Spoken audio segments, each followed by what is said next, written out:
This is Genesis. It's the first mass-produced proper M car. Yes, there were others with M badges before, but the E30 M3 is where it all really started. The affordable road missile, the race car for the common man. It's very pretty in a boxy way, and unfortunately worth a chuffing fortune nowadays, so the common man can't get away with one on the regular. However, BMW makes more M cars now than ever before.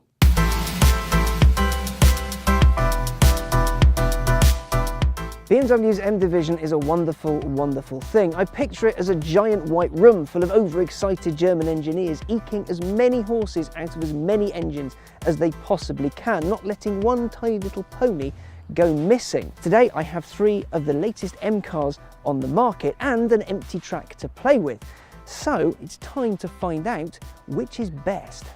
You see, the E30's legacy is a big one. Enthusiasts know what they are, most don't. They assume you're in an old BMW and leave you be. Modern M cars are kinda like that. They look like posh German cars but sound rather different from your dad's 2-litre diesel.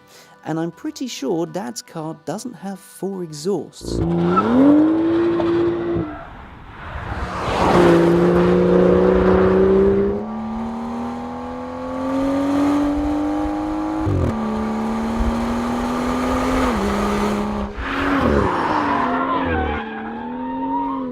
They're subtly unsubtle, they're noisy and aggressive, yet still restrained when you want them to be. And this is the first of today's pick, the M2. Now, the inside is a little less angry than the outside, but out there's vents and angles and vengeance and everything all over the place. And this is actually quite a small car, it's scarcely bigger than the E30.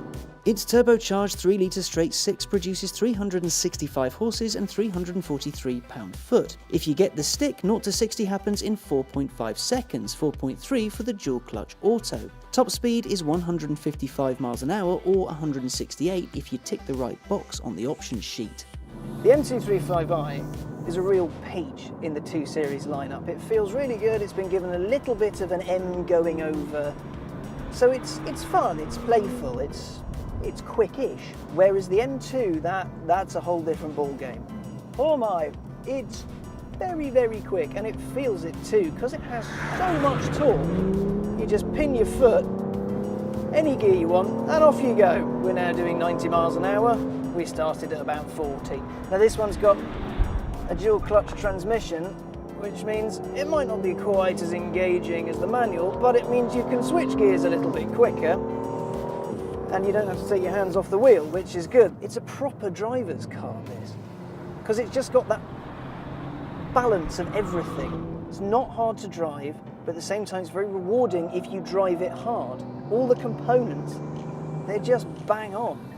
The only problem is these things are getting so quick that you can't really play with them properly on the road unless you want to risk a prison sentence. But here, you can have so much fun here. The limits on this, they're not the hardest to find, but when you do, it's so easy to play with. Oh God, it goes around corners quickly. Every time I go around a certain corner around here, my face just gets a little bit further out each time. The M2 is a truly brilliant car, one that'll likely go down as one of the greats, really. Small, quick, nimble and hilarious fun. You can't really go wrong with it. However, it's time for a slightly bigger fish, the M4 GTS.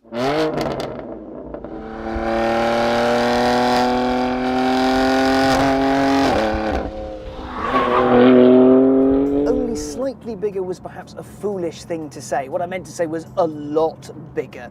Now, the M4 GTS is more the extreme end of the M division's remit. And I mean, look at it. It's mental. It is absolutely insane. If it were a person, it would have to live in some kind of padded box. Boasting 493 brake horsepower and 442 pound-foot from its 3-litre turbocharged straight 6, the M4 GTS comes with less weight than a standard M4 and a water injection system that cools intake temperatures and allows for more boost, hence the 911 GT3 RS troubling power figure. It's lighter than the standard car, has no rear seat, has a roll cage, orange wheels, a titanium exhaust, and a wing so large it could be considered actually quite rude. It'll hit 62 from rest in 3.8 seconds and its top speed is 190 miles an hour, so it's fast. It's also nearly 3 times the cost of the M2, but while it seems like you get less for your money, well, you don't. Alongside the extra power is adjustable suspension and dampers, tweaked anti-roll bars and fettled electrics. This isn't a car for a quick blat every now and then. This is a car born to live on the track. So it's a good thing we have one, really, because, well, there's no real-world practicality to it. I mean, yeah, there's a boot and there's a screen and stuff, but it rides hard and it rides so fast. It's noisy. There are no cubbyholes bar a couple of cup holders. World's fastest lattes, they would be. The door pulls are bits of cord, for goodness sake, and, well, everything's lightweight. The noise just reverberates around the back. But if you buy this as a daily, I would salute you and then call you insane, because you should never daily this. You should only drive it from your house to a race circuit, because it's here where this thing really gets to shine. My God, it's so fast. It just grips, where its lesser stablemates are all about having a bit of skiddy fun. Yeah, this'll go, but this just wants to grip. It's a touring car more than anything else. It's absolutely insane. There is that wonderful linearity that you get with an M car, but you have to be going just that little bit faster in order to make it have a little bit of a play around. The steering is so heavy in comparison to the others. It's really heavy, but it's beautifully weighted for its application. Because the suspension is also super stiff, it works. Again, it feels like a racing car, because that's basically what this thing is. And that titanium exhaust, it sounds incredible. It sings, man. It's a beautiful, beautiful noise. It's a fantastic track car. It's a brilliant track car. It's a brilliant car in general. But compared to the others, this is another league. It would be rude to ignore the car the GTS is based on, so let's not. Meet the M4.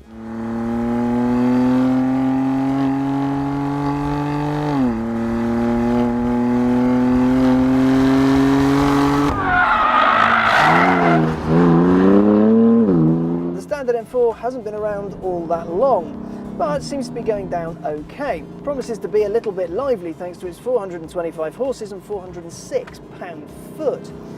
That's a bit of a step up from the M2 as well. 0 to 62 takes 4.1 seconds, and it'll crack 155 if you're feeling brave. There are a few criticisms laid out against it, mostly the pumped-in engine noise, but it sounds pretty entertaining from the inside, so shush. It's good looking and quick. So this is pretty much the go-to M car for most people, because it used to be the M3, and then it was the M3 Coupe because it was the fast, good-looking one, and then BMW did that whole name split things. This is the M car du jour, the one that people think, M car. Well, they think M3, then they go, no, I want the Coupe, I'll have the M4. Now down to the nitty-gritty, the speed. 4.1 to 62 is not slow at all, and it feels mighty quick, this thing, it really does. The torque on offer, 406 pound-foot. It's such a leap over the old V8 car. I know a lot of people prefer it because of its freer revving nature and what have you, but oh boy, so much torque here, so much torque on offer. The steering in Sport Plus, because, well, we're on a circuit and it's dry, them's the rules. Decently heavy, decently weighted. It's not quite as good, I think, as the M2. That said, the M2's had a little bit longer to cook. It's still sharp. Yeah, it's not quite as there, I don't think. It loves to play, it loves to skid because of all that torque. Now we've got it in M dynamic mode, which is the hero mode that the boys at M very sensibly put on pretty much everything, but it loves to squeal, it loves to squirm, it loves to kick its arse out and have a good time. But if you don't want it to do that, drive it carefully, and this thing is an absolute weapon. Pop it in, balance the throttle, off we go. Beautifully balanced. That's the wonderful thing about this car. It's so well balanced. Each of the 3 cars we have today does its bit to uphold the legacy of the E30. The M2 keeps its size and chuckability, the M4 its status and utmost desirability, and the GTS, well, that's more closely related to the track work that made the M division a thing in the first place. Which then is best? Given the keys and a choice, which would I take home? The M4 GTS is a little extreme for daily use, I think. That's for the super hardcore. The M4 is big, fast and has plenty of plus points, and were the M2 not here, I'd be taking it home with a big grin on my face. However, the smallest M car was the most usable and entertaining by a fair margin. Each of them, however, show just how far the M breed has come since the E30, and each does it proud.